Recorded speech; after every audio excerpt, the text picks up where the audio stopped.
تمام قسم کی تعریف و توصیف بڑائی اس اللہ رب العالمین کے لیے ہے جو سارے کائنات کا خالق و مالک ہے۔ اس کائنات کو جس نے بسایا، جس نے بنایا، اور اس کائنات کے تمام مخلوقات سبھوں کے لیے ایک مدت مقرر کر دیا۔ ہر ایک اپنی زندگی کے وہ مقررہ مدت کاٹ رہا ہے۔ وہ مدت جب ختم ہوگی ہر مخلوق یہاں سے ختم ہو جائے گی۔ تمام مخلوقات میں اللہ نے جنات اور انسان کو ایسا مکلف کیا ہے کہ اللہ رب العالمین نے انہیں اختیارات دیے ہیں، انہیں عقلیں دی ہیں، انہیں سوچنے اور سمجھنے کی صلاحیت دی ہے، اور بار بار اللہ رب العالمین نے قرآن پاک میں عقل والوں سے خطاب کیا ہے کہ وہ غور کریں، حالات پر نظر رکھیں، اور اپنے ماقبل گزرے ہوئے لوگوں کے حالات کا بھی جائزہ لیں، اور ابھی جو حالات گزر رہے ہیں ان کا بھی جائزہ لیں، اور تدبر و تفکر سے کام لیں۔ اس دنیا میں ہر دور میں مصلحین کی ایک جماعت رہی ہے جنہوں نے لوگوں کو حق کی طرف بلایا ہے، خیر کی طرف بلایا ہے اور باطل سے روکا ہے۔ یہ اللہ رب العالمین کی مہربانی ہے کہ اس نے اس دنیا میں انسانوں کو جانوروں کی طرح، چرندوں اور پرندوں اور درندوں کی طرح بے مقصد یہاں نہیں چھوڑ دیا۔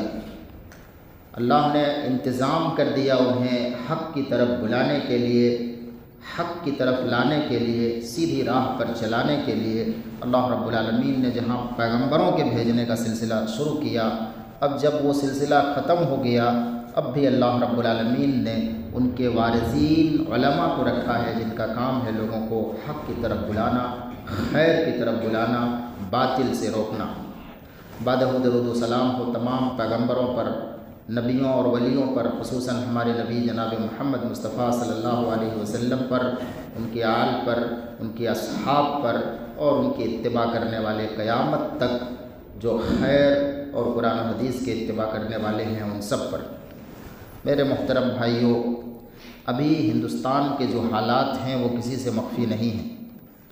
ابھی آج کی بات کر رہا ہوں، ابھی جب میں خطبہ دے رہا ہوں، اس وقت کی بات کر رہا ہوں، ابھی ایک ویڈیو میں نے چند منٹ پہلے دیکھا سنبھل کی مسجد کا۔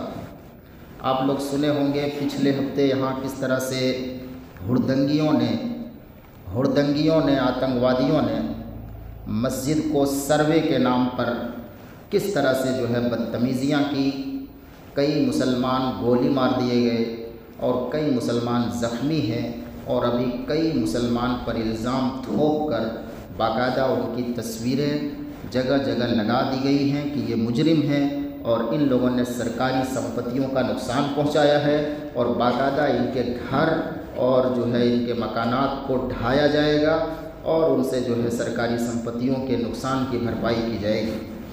ابھی کی بات کر رہا ہوں، ابھی جب میں خطبہ دے رہا ہوں اس وقت وہاں چاروں طرف مسجد کو گھیرا ہوا ہے۔ یہ بڑی مسجد ہے، جامع مسجد سنبھل کی، قدیم زمانے سے یہ مسجد چلی آ رہی ہے، اور جو ہے یہاں خواہ مخواہ ان لوگوں نے سوچا ہر جگہ چھوڑنا ہے، ابھی بھی یہ جگہ جگہ چھوڑ رہے ہیں۔ اور صرف یہی نہیں، ہندوستان کا معروف و مشہور درگاہ خواجہ معین الدین چشتی کا جو مزار ہے راجستھان میں، ابھی اس پر بھی بات چل رہی ہے کہ وہاں شیو مندر ہے۔ اور اسی طرح سے ادھر گیان واپی مسجد کا معاملہ آپ لوگ سنے ہی ہوں گے، بنارس کی جو مشہور مسجد ہے گیان واپی، اس کا معاملہ چل ہی رہا ہے۔ اس طرح جگہ جگہ اس طرح کی ہڑدنگیاں، بدتمیزیاں آئے دن ہو رہی ہیں، روزانہ ہو رہی ہیں، روزانہ، اور مقصد وہی ہے، مسلمانوں کو نیچا دکھانا، مسلمانوں کو اخلاقی طور پر اور ان کے دلی طور پر ان کے حوصلے کو اتنا پست کر دینا کہ پھر کسی مقابلے کے لیے کھڑا نہ ہو سکے۔ چونکہ کفار کے دل بے چین ہیں، کفار چونکہ اللہ رب العالمین سے دور ہیں، کفار کو اللہ رب العالمین نے اس نعمت سے محروم رکھا ہے۔ وہ دیکھتے ہیں کہ مسلمان اگرچہ ان کے پاس بہت سارے فراوانی مال و دولت کے نہیں، پھر بھی اتنے آرام سے یہ لوگ کیوں رہتے ہیں؟ بس یہی وہ فکر ہے جس کے فکر نے ان لوگوں کو بے چین کر رکھا ہے۔ میرے محترم بھائیوں، ابھی کے حالات پر اگر آپ جائزہ لیں اور 7ویں صدی ہجری کے حالات کا جائزہ لیں تو تقریباً ایک جیسے حالات ہمیں نظر آتے ہیں۔ آج ایک طرف مسلمانوں کے ان دینی اور تعلیمی درسگاہوں کا حال یہ ہے کہ ہر طرف دشمن چڑھ دوڑنے کے لیے تیار ہو رہے ہیں، اور دوسری طرف مسلمان خواب غفلت میں بالکل پڑے ہوئے ہیں، انہیں کوئی فکر نہیں۔ دنیاوی مال و دولت لٹانے میں وہ پیچھے نہیں ہیں اپنے ذاتی معاملات میں۔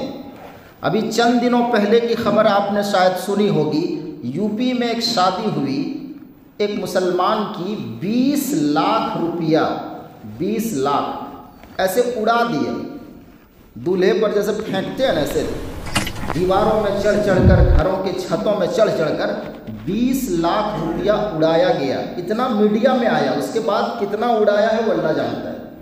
آپ اندازہ لگائیں، مسلمانوں کے پیسوں کا معاملہ اگر آپ کو دیکھنا ہے تو آپ دیکھیے کن جگہوں میں کہاں کتنے خرچ ہو رہے ہیں۔ ابھی ایک ڈیٹا میں نے پڑھا تو حیران رہ گیا، صرف بہار کی بات میں کر رہا ہوں۔ بہار میں 2022 کا ایک رپورٹ ہے کہ سال بھر میں، ایک سال میں جو جلسے ہوتے ہیں، ایک سال کے جلسے کی بات کر رہا ہوں، صرف 2022 کا ڈیٹا، ایک سال کے کم از کم جو خرچہ ہے جلسوں میں وہ 2000 کروڑ ہے۔ 2000 کروڑ، کیونکہ ایک سرسری سروے کیا گیا، پتہ چلا کہ صرف بہار میں سال بھر میں تقریباً 4000 جلسے ہوتے ہیں، 4000 جلسے، اور ایک ایک جلسے کا اگر کم از کم خرچہ مان لیا جائے، کم از کم، تو 5 لاکھ 4 لاکھ 5 لاکھ سے کم نہیں ہے، 4-5 لاکھ۔ یہ غریب لوگوں کی بات میں کر رہا ہوں، انتہائی جو غریب ہیں ان لوگوں کی میں بات کر رہا ہوں۔ 2000 کروڑ خرچ آ رہا ہے ایک سال کے ان جلسوں میں، اور کچھ جلسے تو بہت ہائی فائی ہیں، 15-20 لاکھ تک کے، ان کی بات میں کر ہی نہیں رہا ہوں۔ تو دیکھیے معاملات کیا ہیں، ایک طرف ان جلسوں میں پیسوں کی ریل پہ، اور دوسری طرف مدرسوں میں پڑھانے والے اساتذہ اور اماموں کے مؤذنوں کے تنخواہ آپ دیکھ لیں گے تو آپ کو یقین کرنا مشکل ہو جائے گا۔ یہ صورتحال، یہی کچھ صورتحال 7ویں صدی ہجری کا تھا۔ آپ نے تاریخ اگر پڑھی ہے تو آپ کو معلوم ہوگا، اور اگر نہیں پڑھی ہے تو اس دور کی تاریخ پڑھیے۔ سن 600 سے لے کر 7ویں صدی کے مکمل واقعات اب پڑھ ڈالیے۔ علامہ ابن اثیر رحمہ اللہ کی کتاب تاریخ ابن اثیر، اور امام ابن کثیر رحمہ اللہ کی کتاب البدایہ والنہایہ، اور اس دور کے بہت سے جو ہے علماء اور مورخین ہیں، ابن خلقان وغیرہ، جنہوں نے اس تاریخ کو لکھا ہے، اور انگریزوں میں بھی بہت سے انگریز گزرے ہیں جنہوں نے اس تاریخ کو لکھا ہے کہ یہ وہ دور تھا جب مسلمانوں پر تاتاری منگول چڑھ دوڑے تھے۔ ایک طرف وہاں کا خلیفہ، بغداد کا خلیفہ، مستنصر باللہ کے بعد مستعصم اور مستعصم باللہ کا جب دور آیا، یہ وہ دور تھا جب چنگیز خاں اور ان کے اولاد ہلاکو خاں اور پورا تاتاری ایک فوج مسلم دنیا پر چڑھ دوڑا تھا۔ بظاہر یہ واقعہ جو ہوا تھا ایک بہت معمولی واقعے سے شروع ہوا تھا، بہت معمولی واقعے سے یہ شروع ہوا تھا۔ کہتے ہیں کہ آدھی دنیا پر اس وقت مسلمان چونکہ اتحاد پارا پارا ہو چکا تھا، جو اصل خلیفہ عباسی تھے، خلیفہ مستنصر باللہ، اس کی اوقات لوگوں نے ختم کر کے رکھ دیا تھا۔ آدھی دنیا پر خوارزم شاہ حکومت کر رہا تھا، سلطان خوارزم بن شاہ، جب صلاح الدین ایوبی رحمۃ اللہ علیہ کا انتقال ہو گیا، ان کے آل و اولاد میں ان کی سلطنت تقسیم ہو گئی، تو آپسی لڑائی، آپسی دنگے اور حکومت کے لیے، عہدے کے لیے بھائی بھائی کی جو لڑائیاں ہوئی، ان لڑائیوں میں ساری انرجی ختم ہو گئی مسلمانوں کی، اتحاد ان کا پارا پارا ہو گیا۔ مصر کا واقعہ بیان کیا ہے کہ صرف مصر کی بات اگر آپ غور کریں، 7ویں صدی ہجری کی بات میں کر رہا ہوں، مصر جو کہ اتنا زرخیز علاقہ ہے، اتنا زرخیز ملک ہونے کے باوجود جو کئی ملکوں کا پیٹ بھر سکتا ہے، آپسی لڑائیوں دنگوں کا عالم یہ ہو گیا تھا کہ یہاں بھوک مری، قحط سالی اپنی انتہا کو پہنچ چکی تھی۔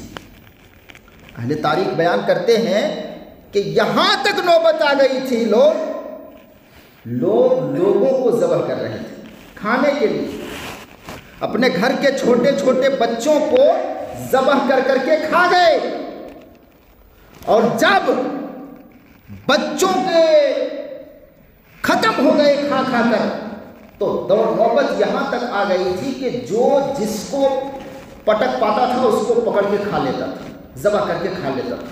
یہاں تک نوبت آ گئی تھی، مسلمانوں کی میں بات کر رہا ہوں۔ پھر اللہ نے شدید زلزلہ نازل کیا، اس زلزلے میں بھی جو تباہی پھیلی تھی اس کا نقشہ علامہ ابن خلقان وغیرہ نے ذکر کیا ہے کہ جو ہے 17-18 لاکھ لوگ جو ہے دم کے صرف مر گئے تھے۔ اللہ تعالیٰ نے یہ نشانیاں ظاہر کر رہی تھی مسلمان سنبھل جائے، سنور جائے، لیکن مسلمانوں نے ذرا بھی عبرت نہ لی، ذرا بھی عبرت نہ لی۔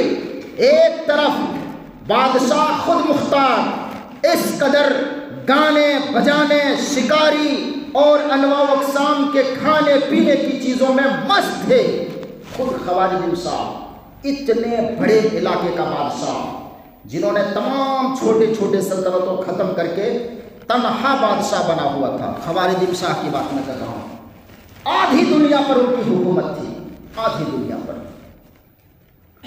نارمل زندگی ان لوگوں کی ایسی تھی کہ عام طور پر جو غلام تھے شاہی خاندانوں میں، ان غلاموں کے مال و دولت کا اندازہ لگانا آج ہمارے لیے مشکل ہے، اندازہ نہیں لگا پائیں گے کہ ان کے پاس کیا دولتیں تھیں اور کتنی دولتیں ان لوگوں نے اکٹھا کر رکھی تھی۔ ایک طرف عالم یہ ہے کہ ان کی بلڈنگیں لاجواب، شاندار، معمولی شادیوں میں لاکھوں اربوں روپے خرچ کیے جاتے تھے، جہیز کے نام پر، تحفہ تحائف کے نام پر، گفٹ کے نام پر۔ ایک آدمی نے گفٹ دیا، بدلے میں 4000 دینار تک دی جاتی تھی۔ اور دوسری طرف خلافت عباسیہ کا مشہور مدرسہ مستنصریہ، اس زمانے کا جو سب سے بڑا مدرسہ تھا خلافت عباسیہ کے دور کا، وہاں کے قابل سے قابل اساتذہ کو جو تنخواہیں دی جاتی تھی، آپ سن کر یقین نہیں کریں گے، 10 سے 12 دینار مہینہ دیا جاتا تھا، 10 دینار ایک مہینہ کی تنخواہ، جبکہ وہاں ایک معمولی شادیوں پر اربوں روپے، لاکھوں دینار خرچ کر دیے جاتے تھے۔ قابل سے قابل اساتذہ کو 10 روپیہ، 10 دینار مہینہ دیا جاتا تھا۔ آپ اندازہ لگائیں۔ اور صرف اتنا ہی نہیں، ان لوگوں کی رونقیں دیکھنا ہو، ان لوگوں کی رونقیں اگر دیکھنا ہو تو عید کے دن اور بقرعید کے دن اور خاص طور سے جانشینی کے دن دیکھنے کو بنتا تھا۔ ایک واقعہ لکھا ہے ایک مفسرین نے، ایک مؤرخین نے، کہتے ہیں کہ سن 640 میں، سن 640 کی بات کر رہا ہوں، جب خلیفہ کا جلوس نکلا عید کے دن پورا بغداد شہر پیچھے نکل پڑا، خلیفہ کی وہ شان و شوکت، وہ جشن، وہ گانے بجانے اور وہ رقص و سرور، اور ایسا جشن کہ یہ جشن آدھی رات کو ختم ہوئی۔ سن 640 بغداد میں عید کی نماز لوگ پڑھنا بھول گئے، آدھی رات کو لوگوں نے عید کی نماز پڑھی، آدھی رات کو عید کی نماز آدھی رات کو پڑھی گئی۔ اور ایک واقعہ سن 643 کا ہے، 3 سال بعد عید الاضحیٰ کا بھی معاملہ ایسے ہی ہوا. جشن میں ایسے ڈوبے لوگ کہ ایسے مستیوں میں دن بھر کب گزر گیا پتہ ہی نہیں چلا. سورج جب ڈوب رہا تھا اس وقت ان لوگوں نے عید الاضحیٰ کی نماز پڑھی. عید الاضحیٰ کب قربانی کیا ہوگا، کب کیا کیا ہوگا، چھوڑ دیجئے وہ سب باتیں. اس زمانے میں جب رنگینیوں میں لوگ ڈوبے ہوئے تھے، ایک طرف عیاشیوں کا دور تھا، شکاریوں کا دور تھا، خوب شکار کھیلا کرتے تھے، گانے بجانے کے دور چل رہے تھے، اور ادھر 3 سالوں تک سن 640 سے لے کر سن 643 ہجری تک 3 سالوں تک بادشاہ کی جانب سے امیر الحج کسی کو نہیں بنایا گیا تھا. جبکہ شروع سے یہ دور تھا، شروع سے یہ سلسلہ چلا آ رہا تھا کہ ہر سال بادشاہ کی جانب سے امیر الحج بنایا جاتا تھا، جن کا کام ہوتا تھا حج میں آئے ہوئے حاجیوں کے انتظامات کرنا. 3 سال تک کچھ نہیں بنایا گیا، نہ خانہ کعبہ کا غلاف تبدیل کیا گیا. 18 نہیں 21 دن تک خانہ کعبہ بلا غلاف گرا تھا. غلاف بھی نہیں پڑا ہوا، ویسے غلاف بھی اتار لیا گیا تھا، کچھ نہیں. آپ اندازہ لگاؤ یہ صورتحال تھی مسلمانوں کی، اور خوب رنگینیوں میں ڈوب گئے تھے. جب کوئی قوم اس طرح کی بدتمیزیوں پر اتر آتی ہے تو پھر اللہ تعالیٰ اس قوم کو تہس نہس کر دیتا تھا. یہی ہوا. بظاہر ایک بڑی معمولی غلطی تھی. خوارزم شاہ کو چنگیز خان منگولوں کے سردار نے ایک خط لکھا کہ ہم بھی ایک بڑے علاقے کے بادشاہ ہیں، تم بھی ایک بڑے علاقے کے بادشاہ ہو، کیوں نہ ہم لوگ تجارتی سلسلہ شروع کریں. کہا ٹھیک ہے، بڑی اچھی بات ہے. خوارزم شاہ نے اجازت دے دی. ایک زمانے تک تجارت ٹھیک ٹھاک چل رہا تھا. اچانک ایک مرتبہ چنگیز خان کے کچھ تاجروں کو مسلمانوں نے گرفتار کر لیا اور یہ الزام لگایا کہ یہ جاسوس ہیں. خوارزم شاہ نے کہا سب کو مار دو. مار دیا گیا. چنگیز خان نے خط بھیجا کہ دو میرے تاجروں کو مار دیا گیا. یہ قاصد لے کر آیا، قاصد یہ خط لے کر آیا. خوارزم شاہ نے اس کو بھی مارا. اندازہ لگاؤ، چنگیز خان منگولوں کے کسی قاصد کو مار دینا یہ ایسا حادثہ تھا کہ منگول جس کو کسی صورت میں معافی نہیں کر سکتے تھے. چنانچہ اکیلا پہاڑ میں گیا چنگیز خان، غور کیا اور بالآخر اس نے فیصلہ کیا کہ چاہے کچھ بھی ہو جائے مسلمانوں کو اس شہنشاہ کو ختم کر کے مانیں گے. اور ہوا یہی. سب سے پہلے بخارا شہر کو تباہ کر دیا. اینٹ سے اینٹ بجا دینا جس کو کہتے ہیں، تباہ کر دیا. پھر آگے رے، ہمدان، سمرقند اور خوارزم شاہ کا پورا علاقہ تہس نہس کیا. ایک بھی آدمی کو زندہ نہیں چھوڑا. محمد شاہ خوارزم شاہ مارے ڈر کے ادھر ادھر جان بچانے کے لیے بھاگتے تھے. کئی جگہ نہ بچی، بالآخر وہاں بھی مار دیا. ان لوگوں کی دہشت کا یہ حال تھا کہ علامہ ابن اسیر وغیرہ نے بیان کیا ہے کہ اگر کوئی تاتاری کسی مسلمان کو پکڑ کر کسی پتھر پر سر رکھ دیتا اور کہتا کہ یہیں رہو، ابھی میرے پاس چھری نہیں، میں جا رہا ہوں گھر شہر، وہاں سے لا کے تم کو ذبح کروں گا، اس مسلمان کی اتنی ہمت نہیں ہوتی تھی کہ وہ چلے گیا ہے اور ہم بھاگ جائیں. وہ آتا تھا، آ کر ذبح کرتا. ایک ایک تاتاری مسلمانوں کے جس علاقے میں گھس جاتے پورا علاقہ اکیلا سمیٹ دیتا تھا. حتیٰ کہ ایک ایک تاتاری عورت مردوں کا لباس پہن کر کئی علاقوں کو ختم کر چکی تھی. یہ حال تھا. امام ابن اسیر رحمہ اللہ اتنے بڑے مفسر، اتنے بڑے مورخ جنہوں نے پوری دنیا کی تاریخ لکھی ہے، اور جو پوری دنیا کی تاریخ لکھتا ہے عام طور پر ان کا دل تمام طرح کے واقعات چونکہ وہ دیکھا ہوا رہتا ہے، پڑھا ہوا رہتا ہے، عام طور پر ان کے دل سخت ہو جاتے ہیں. مگر اس واقعہ کو دیکھتے ہوئے کہتے ہیں کاش میں پیدا ہی نہ ہوا ہوتا، کاش میں اس سے پہلے مر گیا ہوتا. یہ اتنا دہشتناک واقعہ ہے تاتاریوں کا حملہ اس قدر دہشتناک ہے، کاش میں اس سے پہلے مر گیا ہوتا، یا کاش میں اس سے پہلے جو ہے اٹھا لیا ہو گیا ہوتا، نسیہ منسیہ ہو گیا ہوتا، یا میں پیدا ہی نہیں ہوا ہوتا، یہ واقعہ مجھے لکھنا نہ پڑتا۔ بالآخر انہوں نے یہ واقعہ لکھا، اور ان کی دردناکی کا جو عالم ہے، اس کے بعد جب چنگیز خاں مر گیا اور اس کا پوتا ہلاکو خاں ہوا، اس پورے علاقے کا سردار، اور اس کے بعد بغداد پر ان کا حملہ ہوا۔ بغداد جو اس وقت مسلمانوں کی آبرو تھی، جہاں مسلمانوں کی جو آبرو تھی، راجدھانی تھی، تمام طرح کے علماء، فقہا، صلحاء اور سارے بڑے بڑے محدثین سے جو علاقہ سرسبز و شاداب تھا، اس علاقے پر جب حملہ کیا، 40 دن تک لگاتار تلوار بازی ہوتی رہی۔ پورے بغداد شہر میں جگہ جگہ مسلمان لاشوں کے انبار لگے ہوئے تھے، ایسا لگتا تھا کہ ہر جانب قتل خانے میں قتل ہوئے، چاروں طرف خون ہی خون۔ یہ عالم ہو گیا تھا، صرف مسلمانوں کی لاشیں پڑی ہوئی تھی چاروں طرف۔ پھر جب بارش ہو گئی، امام ناصر کہتے ہیں کہ جب بارش ہو گئی، بغداد شہر سے ایسی بدبوئیں اٹھتی تھی کہ دور دراز تک لوگ جو ہے محسوس کر رہے تھے۔ 40 دن تک پورے مسلمانوں کو تہس نہس کر دیا گیا، ایک بھی آدمی جو باہر تھا زندہ نہیں چھوڑا گیا۔ وہی لوگ بچ سکے جو بہت اندر کہیں سوراخوں میں، کہیں تہ خانوں میں کہیں چھپے ہوئے تھے، ان لوگوں نے دیکھا نہیں، وہی لوگ بچ سکے، ورنہ سب کو تہس نہس کر دیا۔ بادشاہ مستعصم کو لایا گیا، مستعصم۔ اچھا، ایک بڑی اہم بات یہ ہے کہ یہاں حملہ کرنے کی دعوت کس نے دی؟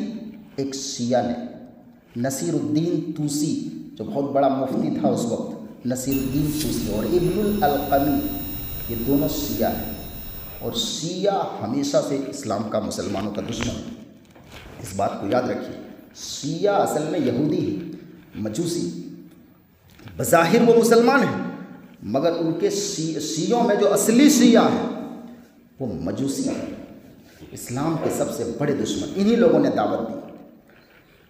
جب خلیفہ مستعصم کو لایا گیا، مسلمانوں کا خلیفہ تھا، لایا گیا، کسی نے ان کے کان میں کہہ دیا تھا ہلاکو خان کے کہ خلیفہ کا مارنا بدفعلی ہو، بری فعل ہے، اس کا خون اگر زمین میں گرا تو تباہی آئے گی۔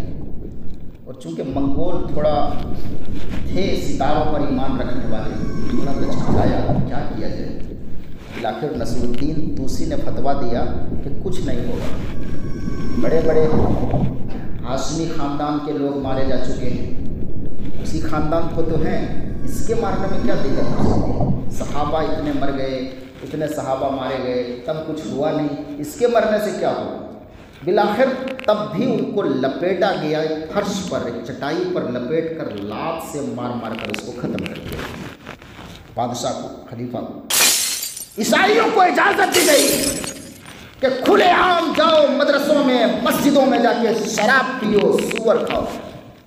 اس وقت بغداد کی مسجدوں میں شراب پیا گیا، اڑیلا گیا، سور پکا کے وہی کھایا گیا، سور۔ رمضان کا مہینہ تھا، کچھ مسلمان جو بچ گئے تھے ان لوگوں کو بھی کھلایا گیا، سور اور شراب۔ یا مقابلہ کی کسی کو جرأت نہیں تھی ان لوگوں کا مقابلہ کیا جا سکے۔ یہ اور ہر طرف کی یہ عالم ہو گیا تھا کہ مسلمانوں کے دلوں میں یہ بات بیٹھ گئی تھی کہ اذا قیل لک ان التتر انہزموا فلا تصدق۔ یہ مشہور قول ہے، کہتے ہیں اگر کوئی کہے کہ تاتاری ہار گیا ہے تو کبھی ان کی بات کو نہ ماننا، تاتاری ہار ہی نہیں سکتا۔ یہ کہاوت اس وقت مشہور ہو گئی تھی، لیکن کمال یہاں نہیں، کمال یہ ہے کہ چند ہی سال گزرے تھے کہ تاتاری مسلمان ہونا شروع ہو گئے، تاتاری مسلمان ہونا شروع ہو گئے۔ یہ عجیب بات ہے، جس قوم کے نزدیک مسلمان جوتے کے نوک کے برابر نہیں تھے، اور صرف مسلمان نہیں، اس وقت عیسائی بھی لگے ہوئے تھے اور بدھ مذہب بھی لگے ہوئے تھے، بدھ مذہب والے بھی لگے ہوئے تھے کہ کسی طرح سے تاتاریوں کو اپنے مذہب میں لے آئے، اور مسلمانوں کی تو یہ حیثیت تھی ہی نہیں کہ ان لوگوں سے بات کر سکیں۔ مگر تاریخ کا یہ معمہ ہے کہ وہی قوم جنہوں نے مسلمانوں کو گاجر اور مولی کی طرح کاٹا، وہی لوگ مسلمان ہو گئے، مسلمان ہو گئے۔ ان کے مسلمان ہونے کے بھی واقعات بڑے دلچسپ ہیں، بڑے دلچسپ۔ جب ہلاکو خان بھی مر گیا اور ان کے آل و اولاد میں حکومت بٹی، تو 4 بیٹوں میں ان کی حکومت بٹ گئی، 4 حصوں میں۔ سب سے پہلے برقع خان نام کا بادشاہ، تاتاری بادشاہ مسلمان ہوا، برقع خان۔ اس کے بعد انہوں نے اپنے ماتحتوں کو بھی حکم دیا اسلام قبول کرے۔ 4 بیٹوں نے، پوتوں نے اسلام قبول کیا، اور پھر کیا تھا، اسلام کے ہیرے بھی یہی لوگ بن گئے۔ آگے پھر اسلام کا جو بیڑا پار کیا، اور آج تک ابھی انگریزوں کے لاسٹ دور تک جو ہے ان لوگوں کی حکومتیں چلی ہیں، اور تب سے 7ویں صدی سے لے کر 13ویں 12ویں 13ویں صدی تک ان لوگوں نے حکومت کی مسلمان بادشاہ کے نام سے۔ تو کہنا یہ تھا کہ کتنی صبر کے ساتھ اس زمانے کے علماء نے ان لوگوں کو راہ راست پر لایا۔ یہ تمہاری ان لوگوں سے میدان میں مقابلہ کرنا امپاسبل تھا، مگر قربان جائیے اس وقت کے علماء کا، ان کی دانشوری کا، کہ ان لوگوں نے مقابلہ لڑائی سے نہیں کیا، تلواروں سے نہیں کیا، کیونکہ تلواروں سے ان سے مقابلہ کرنا امپاسبل تھا، امپاسبل تھا۔ ان لوگوں کا مقابلہ تبلیغ سے کیا، ہدایت سے کیا، ان کو راہ راست پر بڑی حکمت سے لایا گیا۔ شیخ جمال الدین کا واقعہ علامہ ابن اثیر وغیرہ نے لکھا ہے۔ علامہ جمال الدین بڑے عالم تھے، ایران سے آئے ہوئے تھے، اور ایران ہی کے وہ تھے۔ اس زمانے میں ایران پورا سنی ملک تھا، شیعہ کی طرح آج کل نہیں۔ تو کہتے ہیں کہ اس زمانے میں جب آئے ہوئے تھے کچھ شہزادے شکار کھیل رہے تھے، اپنا شکاری کر رہے تھے، شیخ جمال الدین اور ان کے کچھ رفقا گزر رہے تھے۔ ان لوگوں نے گرفتار کر لیا، کہا کہ ہمارے علاقے میں تم لوگوں کی جرأت کیسے ہوئی گھسنے کی؟ شیخ جمال الدین نے کہا قسم اللہ کی ہمیں ذرا بھی نہیں پتا تھا کہ یہ آپ کا علاقہ ہے، ہم تو مسافر آدمی ہیں، گزر رہے تھے۔ تو بادشاہ نے، شہزادہ نے پوچھا کہاں کے؟ کہا ایران کے۔ کہا ایران کے لوگ تو کتا سے بدتر ہیں۔ شیخ جمال الدین نے کہا کہ یقیناً ہم لوگ کتا سے بدتر ہوتے ہیں اگر ایمان والے نہ ہوتے۔ یہ جواب شہزادہ کو عجیب ہے، یہ کیا بات ہے؟ اگر ایمان نہ ہوتا تو کتا سے بدتر ہوتا۔ کہا ایمان کیا چیز ہے؟ علامہ شیخ جمال الدین نے ایمان اور جو اسلام کے بنیاد ہیں نا، ان چیزوں کو اتنے اچھے طریقے پر سمجھایا کہ شہزادہ کا دل پگھل گیا، اور ان کو لگا کہ یہ اتنی بڑی دولت ہے جس سے ہم محروم ہیں، اور ہمیں اس پر ایمان کرنا چاہیے۔ لیکن اس نے کہا کہ دیکھو ابھی میں شہزادہ ہوں، بادشاہ نہیں بنا، جب میں بادشاہ بن جاؤں گا تب میرے پاس آنا۔ یہ بادشاہ تیمور کی بات کر رہا ہوں، تیمور تغلق کی بات کر رہا ہوں۔ کہا جب میں بادشاہ بن جاؤں گا تب میرے پاس آنا، لیکن اس وقت اسلام قبول کروں گا تو میرے خاندان کے اکثر لوگ اسلام قبول کر لیں گے۔ شیخ جمال الدین نے کہا ٹھیک ہے، وہ اپنے گھر چلے گئے۔ کئی سالوں کے بعد جب تغلق تیمور وہاں کا بادشاہ بنا، تب تک شیخ جمال الدین انتقال کر چکے تھے۔ انہوں نے اپنے بیٹے کو وصیت کی کہ بیٹا ایک دن یہ بڑا بادشاہ بنے گا، جب بنے گا اس کے دربار میں جانا اور وعدہ یاد دلانا۔ ہوا یہی، جب تغلق تیمور بادشاہ بنا، ان کا بیٹا آیا مگر دربار نے اس کو داخل ہی نہیں ہونے دیا۔ وجہ سے کون آدمی ہو، کہاں کے ہو، نہیں گھسنے دیا۔ کئی بار کوششیں کی کسی طرح ہمیں بادشاہ سے ملنے دو، کئی درخواستیں دی مگر نہیں ملنے دیا، ہٹا دیا گیا۔ بالآخر اس نے ایک ترتیب اپنائی، رات کے سناٹے میں اچانک جہاں بادشاہ کا بیڈ روم تھا اس کے بغل میں اس نے جہاں سے آواز آ سکے زور سے آسان پکارنا شروع کر دیا۔